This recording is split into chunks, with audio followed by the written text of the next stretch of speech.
Milo is 7 years old this year. In his young mind, there's a big question, one that began to take shape after he attended the funeral of an aunt who had always taken good care of him. From a distance, he watched as she lay motionless inside a wooden box they called a coffin. After saying goodbye to the grieving adults, Milo was led away along with the coffin. His parents told him that Aunt Elena had died, but Milo was still too young to understand what death really meant.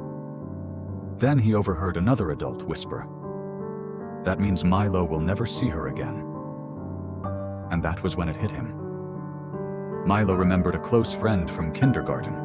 Right before graduation, the friend had told him he was moving to a faraway city and probably wouldn't see Milo again. So death was a kind of goodbye too. But his friend went away because he moved to a distant place. So, where did his aunt go? Where do people go after they die? But everyone at the funeral was busy, and no one answered his question. So Milo decided he would find the answer himself. His homeroom teacher, Miss Martin, lived nearby, and teachers always seemed to know everything. Surely she would know. So he asked, "Miss Martin, do you know where dead people go?" The question took her by surprise. She knew about the death in Milo's family and guessed why he was asking. She hesitated, then softly replied, "They go somewhere very far away." "Far away? Are there buses there? Are there shops? Or is there ice cream?" Milo asked eagerly. Ms. Martin couldn't answer. She didn't know where to begin and didn't want to say anything too harsh, so she just froze. Seeing she wouldn't say more, Milo set off to ask someone else. Under a big tree, he found two elderly men, Mr. Bernard and Mr. Lewis, both old, both said to be wise. Milo approached them. "Do you know where people go when they die?"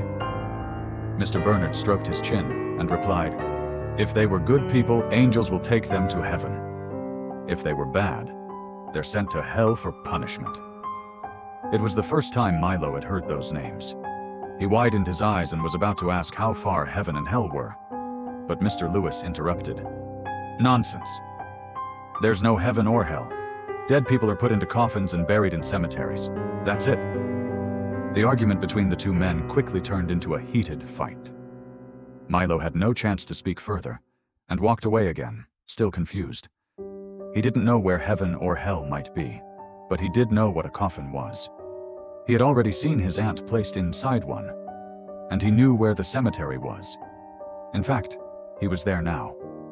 Through the iron fence, Milo watched sad adults lower a heavy coffin into a pit and bury it. When everyone left, one person remained, Mr. Ward, the cemetery keeper.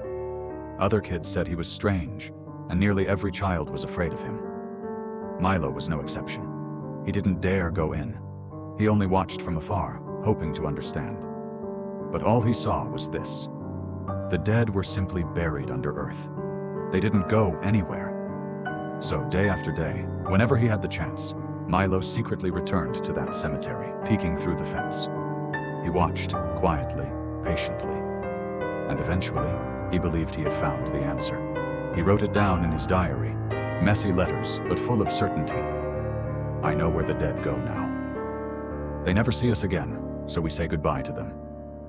Then they are put into wooden boxes and taken to the cemetery, where they're buried underground.